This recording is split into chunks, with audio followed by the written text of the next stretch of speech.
নমস্কার ক্রিকেট প্রেমীরা, কেমন আছো? তো কালকে ছিল কলকাতা ভার্সেস লখনৌ সুপার জায়ান্টসের ম্যাচ। মুকুল কুমারের ঝড়ে ব্যর্থ হয় কলকাতা লড়াই করতে। আইপিএলে হারের হ্যাট্রিক, কেকেআর আইপিএলে 4টি ম্যাচ খেলে ফেলল হারের মুখে, কিন্তু এখনও জয়ের স্বাদ জুটল না আজিঙ্কে রাহানের। হারের হ্যাট্রিকের পর এখন কেকেআরের ঝুলিতে মাত্র 1টি পয়েন্ট। আরও এক ম্যাচ, আরও এক হার। আইপিএলে 4টি ম্যাচ খেলে ফেলল কেকেআর, কিন্তু এখনও জয়ের স্বাদ জুটল না আজিঙ্কে রাহানের। বৃহস্পতিবার ইডেন গার্ডেনে লড়াই করল নাইটাররা। প্রতীক্ষার অবসান ঘটিয়ে বল করলেন ক্যামেরন গ্রিন, কিন্তু দিনের শেষ নিট ফল শূন্য। আইপিএল হারের হ্যাট্রিকের পর এখন কেকেআরের ঝুলিতে স্প্রেত 1 পয়েন্ট। হ্যাঁ, এদিন টসে হেরে প্রথম ব্যাট করতে নামে কেকেআর, কিন্তু দ্বিতীয় ওভারেই ছন্দপতন। বিশ্বকাপ সেমিফাইনালে ফিল অ্যালেনের ঝোড়ো শতরান দেখে কেকেআর ভক্তরা আনন্দে আত্মহারা হয়েছিলেন, কিন্তু নাইটারদের জার্সিতে একেবারে মিয়ে গিয়েছেন কিউ ওপেনাররা। এদিন 8 বলে মাত্র 9 রান করেন। তারপর নাইট ইনিংস এগিয়ে নিয়ে গেলেন আজিঙ্কে রাহানে। অধিনায়কের সঙ্গে কাঁধে কাঁধ মিলিয়ে ইনিংসে তরুণ তুর্কি অঙ্কিশ রঘুবংশীও ভালো খেলেন। দুজনা 88 রানের পার্টনারশিপ গড়ে তুলেছিলেন।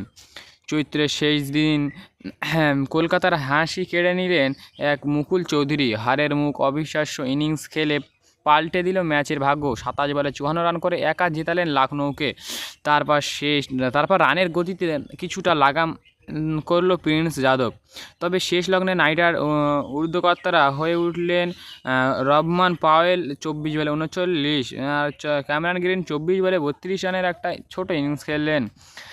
প্র্যাকটিস ট্যাগের পক্ষে খুব ফিকে, কিন্তু ম্যাচের নিরিখে বেশ কার্যকর হয়ে থাকলো।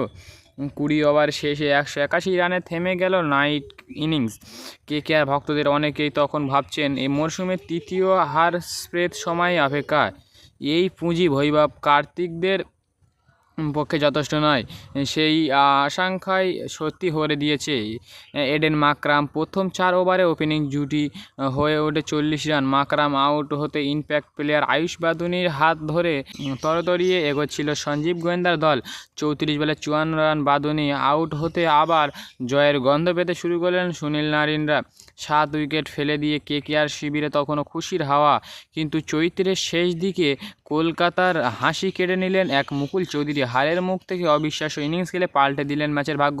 27 বলে 54 রান করে একা জেতালেন লখনৌকে। কেকেআরের জন্য পড়ে রইল স্রেফ হতাশা, যেখানে শেষ পর্যন্ত বাজিমাত করেছে লখনৌ সুপার জায়ান্টস, আর হতাশা করেছে কলকাতা নাইট রাইডার্স। প্রথম ব্যাটিংয়ে ডিসেন্ট স্কোর করেছেন, ওপেনিং ভালো ছিল, কিন্তু মাঝের ওভারে রান কমে যায়। এলএসজি চেস করতে নামে শুরুটা সেটেলিভাবে হয়, তারপরে ম্যাচ ধীরে ধীরে তাদের কন্ট্রোল হয়ে যায়। টার্নিং পয়েন্ট ম্যাচ আসলে টার্নিং পয়েন্ট ছিল। ডেথ ওভার কেকেআরের রান আটকাতে পারেনি।